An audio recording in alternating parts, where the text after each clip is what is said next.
My name is Kate. Life's got a real funny way of showing you who's boss. Just a short while back, I'd tell you I was hitched to James. You'd see me coming down the hall, with that just married kind of glow. I had faith that quitting my gig at Laurentech for our marriage was the smart play. Love trumps a paycheck, right? Laurentech was this quirky joint. God knows, they had more rules than a prison. One of them serious deal breakers was about family. James put a ring on it and, boom, we're suddenly in the hot seat. Bossman Joe pulls us in, hands us the ultimatum like we're on some second-rate game show. One of you's gotta roll out, he said, face as serious as a heart attack. We had a back and forth that night that would have made for prime reality TV drama. I guess love made me a little stupid. I blinked first and tendered my papers the next day. Threw in the towel on my up-and-coming tech career, to play house. If I knew then what I know now, well, ain't that just life's tagline? Flash to today, and here I am sweeping up cereal because Mr. Promotion on the horizon can't find it in his heart to aim for the bowl. Jim, your mother teach you that? I called out to the other room, my voice getting lost somewhere in the drywall. What's that? He shot back, voice all tight, like my question was a personal attack. Never mind, I muttered, letting it drop. Not worth the hassle. Used to be we could rib each other. Now every word's like stepping on a landmine. Lovely, huh? 2 hours later, he's on the couch, all zoned out in front of the TV, and I'm assessing the remains of what used to be us. We gonna talk or you planning on marrying the couch? I said. James didn't even bother looking my way. About what? I counted to 10 in my head. I dunno, how about us? Where this train wreck's heading? He shrugged. Thought we were good. We stewed in that silence for a while, the TV chattering away to itself. Then it hit me, the realization I'd been living in a glass house someone else threw a rock at. Everything we built, up in smoke, and neither of us knew how to stop the burn. It's funny, ain't it? How fast a life can turn on its head. One day you're planning forever, next day you can't even chat about the weather without it turning into World War III. I stood there a while longer, looking at the man on the couch. He was as familiar as a stranger on a bus. The transition from indifference to cruelty was subtle, but I felt it. It was in the cooling air of the disbanded summer and the sting of a slight wind. Things started changing, like the weather. In the kitchen, I stood there thinking about how things used to be smooth and easy. But now? It felt like walking on ice, unsure if you'll stand or fall. I knew the kind of steak James liked, rare and yet not too bloody, salted and peppered with precision. I had it down to an art, but that day, the oven betrayed me, or maybe it was the other way around. James walked in from the living room, the sound of his heavy footsteps warning me of the mood he was in before he even entered. A second later, there he was, filling the doorway, his eyes taking in the spread as if he was about to pounce on it and tear it apart with his hands rather than sit down to eat like a civilized person. What's this? He pointed at the plate. Your job too tough for you now? His voice was like gravel, rough and scraping. I knew to tread carefully. It's just a bit cooler than usual, James. The steak, I mean, it's not. Not what? He cut me off, glaring. I bit my lip, not saying what was on my mind, because voicing it out loud would only make it worse. Look, Kate, he said, his voice lowering, like that of a predator hiding in the shadows. When I say I want my steak hot, I mean I want to feel the animal's soul leaving the body when I cut into it. This, he tapped the steak with the back of the fork, and it sounded like a judge's gavel. This is dead twice over. He didn't yell, but his voice had a sharpness to it that made my skin crawl. It was almost clinical, detached yet loaded with a venom that was reserved just for me. No loud scene, no drama for the outside world, just the cold, hard words that cut through me. I stayed silent, knowing anything I said would just fan the flames. He pushed the plate away, and his downcast eyes met mine, full of something icy. Son of a, you know what, forget it. He turned his back on me and the food. I'm not eating this crap. He grabbed his keys from the bowl by the door, his movements jerky. "Fix your mistakes, Kate. Or next time it'll be more than just dinner in the trash." The door slammed, a period mark to the tail end of the happiness we used to have. I was left there, staring at the closed door, the click of the latch loud in the quiet of the apartment. As his footsteps faded, I let out the breath I was holding. The steak. It just laid there, looking as forlorn as I felt. The trash can was the next thing I'd have to face, a cold reminder of my mistake. Throwing it away felt like I was tossing a part of myself with it, my effort, my care, my desire to make things work. But none of it seemed to matter. Perfect, they called us. His parents, our friends, they all admired the facade we put up. But behind closed doors, the story was different. Demands grew as my self-esteem plunged. James' favorite pastime became scrutinizing every corner of the house, every dish I prepared. I had no job, no income, just him and his approval, which became scarcer with each passing day. And on the nights his parents witnessed an act slightly less convincing than usual, the sofa was my cold reminder of failing to play the doting wife. Tonight was no different. The dinner table was set for two plus his ever-judging eyes. "What's this?" James's voice was flat, pointing at the steamed broccoli. "Dinner," I replied, keeping my voice even. "Broccoli again? Don't you know anything else?" he scoffed, pushing the plate away. I bit back a sharper reply, knowing it wouldn't help. "I'll make something else if you're not happy with it." "That'd be a first," he muttered. The retort stung, fueling a silent anger inside me. I turned back to the kitchen, feeling his gaze on my every move. "Where are you going?" he barked. "I said I'd make you something else, didn't I?" My voice carried a hint of defiance I didn't know I had left. James stood up, his chair scraping loudly against the floor. "Sit down. Let's not pretend like you've got other things to do. Your world revolves around me, remember?" His words were a leash, pulling me back. "Yeah, I remember." I heard him sit back down. "No, sorry, no, thank you." Just a heavy silence that settled over us like dust. As the night dragged on, so did his critique. "This house is a mess," he announced, seemingly out of nowhere. I followed his gaze. The books on the coffee table weren't perfectly aligned, a pillow was slightly askew, life happened in our house. But not the life he wanted. "Clean it up." I wanted to scream. To tell him a house lived in would never meet his pristine standards. Instead, I fixed the pillow, straightened the books, and swallowed the lump in my throat. "The place could use some work," I muttered under my breath. "What was that?" His voice had a sharp edge. "Nothing," I said quickly, louder now. "Just talking to myself." He eyed me with suspicion, but said nothing more. In bed, I lay awake, staring at the darkness. The chasm between us was filled with unspoken thoughts and stifled dreams. I thought of all the words I wanted to say, the accusations, the hurt, anger, and all the wishes for a life that felt like it was slowly slipping away from my grasp.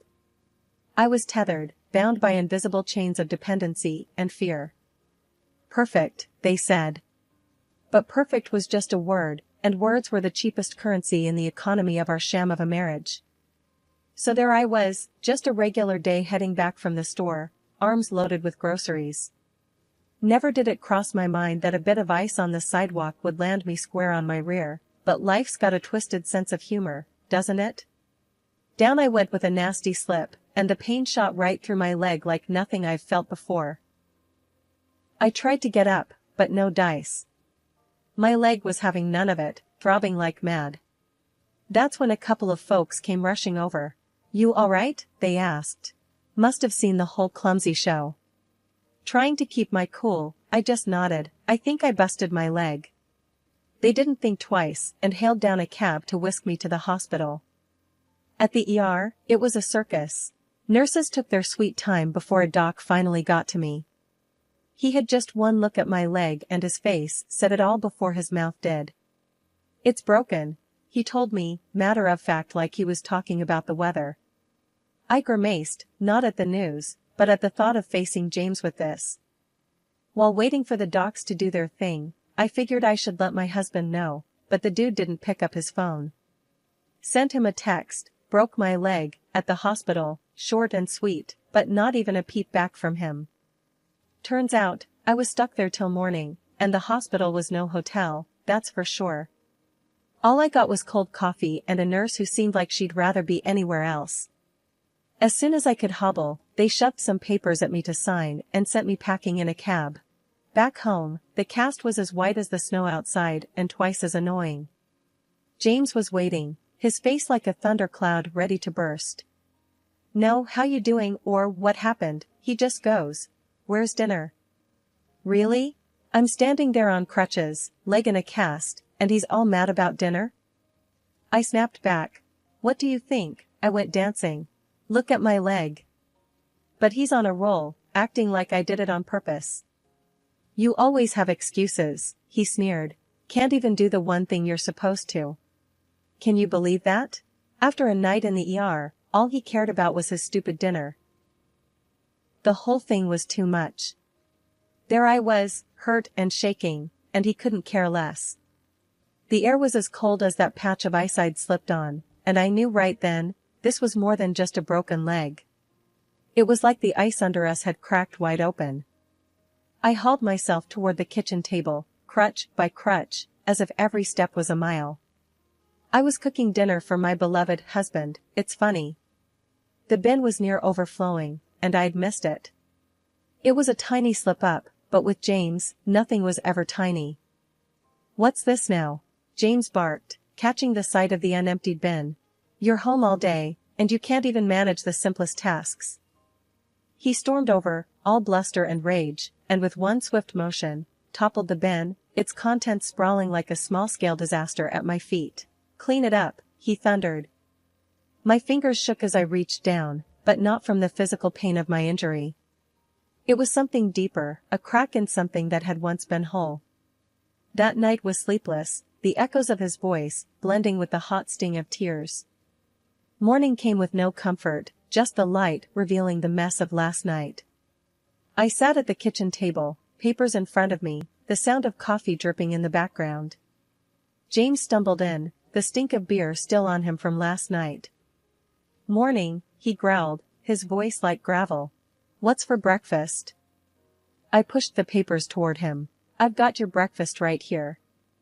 He squinted down at the divorce papers, unreadable for a moment. Then he looked up, a sly, mocking smile spreading across his face. "You serious?" "As a heart attack," I said. Though inside, my heart was racing, like it could bust out of my chest. He threw his head back and laughed, rough and loud. "You ain't got the guts."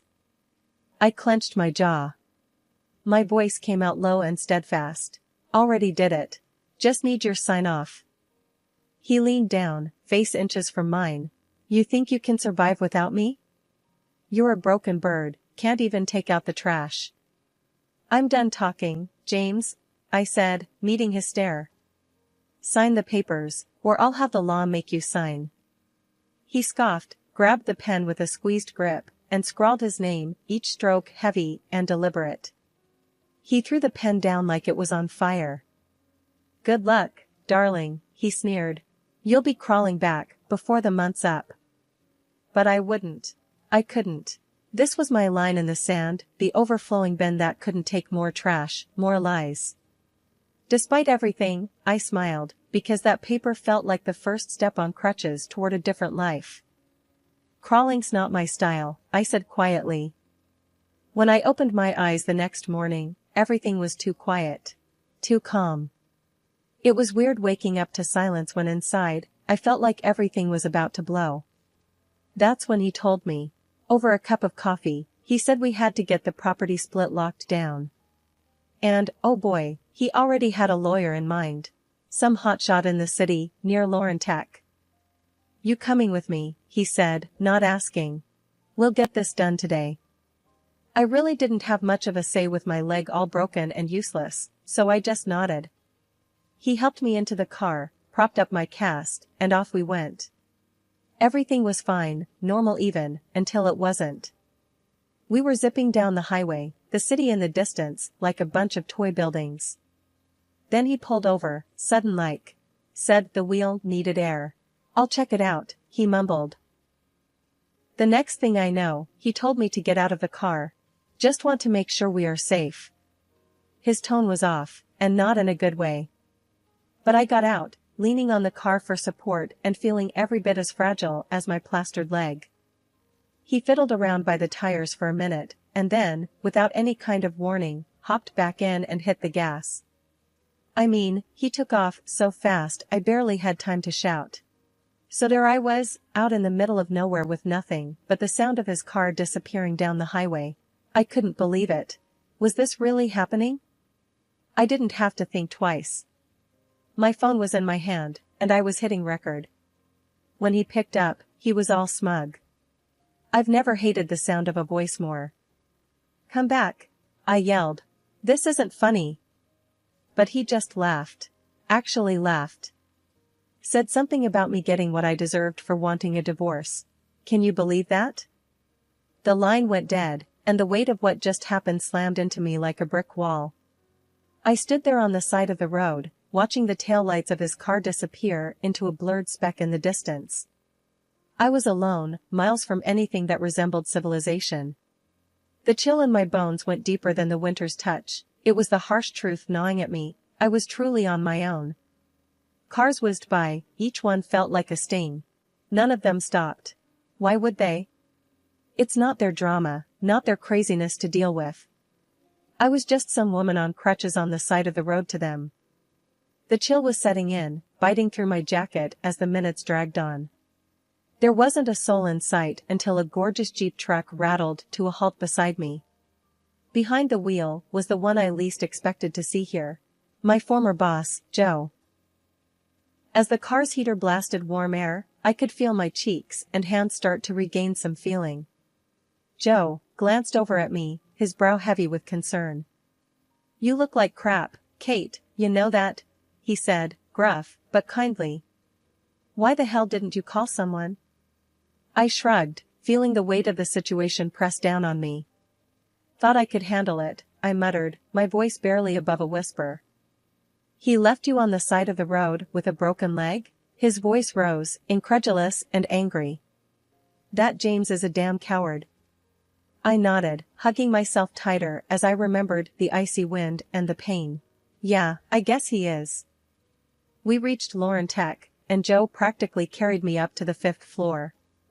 The familiar sounds of the workplace surrounded me, a jarring yet comforting reminder of a life I once knew. Inside his office, Joe handed me a mug of coffee, which I clutched gratefully between my hands. The aroma was a heady promise of warmth.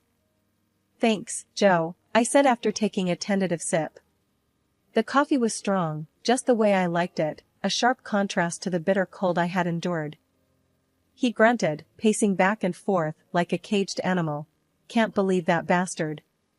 After everything." "Let's not talk about him," I interjected, keen to avoid going down that road. We sat in silence for a moment, the only sound the ticking of the clock on the wall. It was a comfortable silence, born from years of working together and understanding the ebb and flow of each other's moods. Joe finally stopped pacing and turned to face me. "What are you going to do now, Kate?" His tone was serious, the playful edge gone. "I don't know," I admitted, feeling lost. "I really don't know." His gaze softened, and he took the seat across from me. "Look, I'm not gonna beat around the bush. We could use you back here. The team hasn't been the same since you left." A spark of something, hope, maybe, or just surprise, fluttered in my chest. "You serious?" "As a heart attack," he said dryly. "You were one of the best. Hell, you are the best. I should have fought harder to keep you." I smiled weakly, both warmed and overwhelmed by his offer. "Wouldn't be easy with my leg like this." "We'll manage. I'll wait until you're back on your feet, literally." He leaned forward, a determined glint in his eyes. "I'm not taking no for an answer." The toughness of his words, the undeniable command in his voice, it felt reassuring. Against the backdrop of uncertainty and pain, his offer was a beacon. "I'll think about it," I said, knowing full well I'd already made up my mind. "I'll think about it," I repeated, allowing a smile to play on my lips. Joe grunted in response, a sound that conveyed understanding and a touch of impatience. Having a purpose, a place to be, and the support of someone who believed in me was more than I could have hoped for given the day's events. It was an unexpected turn, but maybe, just maybe, it was the kind I needed. The air was thick with tension when James headed for the boss's door. The clump of his boots was more hesitant today, like he sensed the storm brewing. He pushed the door, and it creaked open, announcing his arrival to what was once his throne room. There I was, leaning against the desk, arms folded, waiting. "James, come in, shut the door behind you," the boss said, his voice an even, ironed-out calm. James saw me and turned pale, but quickly pulled himself together. "What's this about?" he grumbled like a cornered animal, ready to bite. The boss gestured to the chair, but James didn't sit. Instead, he crossed his arms, a mirror image of my stance, but filled with defiance where mine held determination. "James," the boss started, fixing him with a look that could freeze hell over, "I always thought of you as a sharp man. But what you've done? That's the sharpest kind of stupid." James shot a glance at me, a mix of fear and anger in his eyes. "So, she's been yapping, has she? What lies has she been selling?" "No lies needed, mate," I said, my voice steady as a heartbeat. "Just played him the greatest hits of your ugly symphony. You've been recorded, clear as day." The boss reached into his desk, pulled out a recording device, and slid it across the table. "Care to listen for nostalgia?" James's face turned the color of concrete. "You can't do this. You can't fire me over." "Over what, James? Over you terrorizing your wife, my employee?" "Oh, I can. And I am." The boss cut in, his voice cold steel. James's eyes darted between the two of us, looking for some crack in the armor, some slip of weakness. But there wasn't one. "I'll take you to court," he spat out. "That's funny," I said with a cold laugh, "'cause that's exactly where we're going. Only difference is, I've got a bed of evidence, and you've got nothing but lies and empty threats." The boss stood up, the chair screeching against the floor like a war cry. "Get out of my office, and get out of our lives. You're finished here." And with that, James's fate was sealed. In the courtroom, the evidence weighed heavier than his words, heavier than his anger.